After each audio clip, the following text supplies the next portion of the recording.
My name is Arian Nachwonga. I work with African Hearts under an organization called Crane. Crane partners with African Hearts. We work with children, and we work with children of different ages. We used to teach children before we had the lockdown. We used to teach children currently in class, and then time came when the lockdown started. We could not access children physically at school, so they had to be home. So we were wondering, how are we going to continue supporting these children while the lockdown was still going on, because we didn't know when the lockdown would be lifted. So what we did as teachers, we devised means on how to continue helping children in their learning. The first thing we did was to access their parents through making phone calls and then requesting parents to give us permission to continue coaching their children in this lockdown.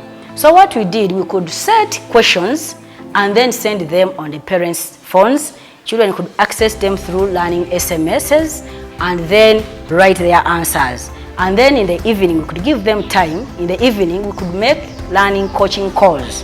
And then we know what the child has answered. Then from there, we would make corrections in different subjects. Then afterwards, as time went on, we saw that the lockdown was not being lifted.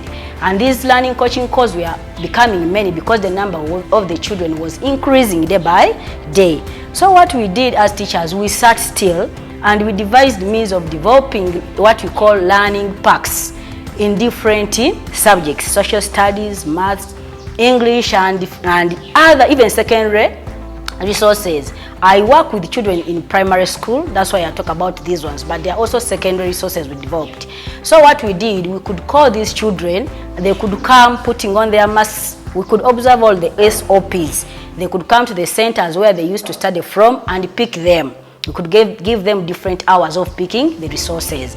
So they could pick them and take them to their homes and work out numbers. And we could give them guidelines on how to go about the resource. This learning resource was made in a way that even without a teacher, it could act as a teacher, because we could explain topic by topic and in details and give illustrations and everything. So we could just call on children to check on them. How far have they gone? On which page are they?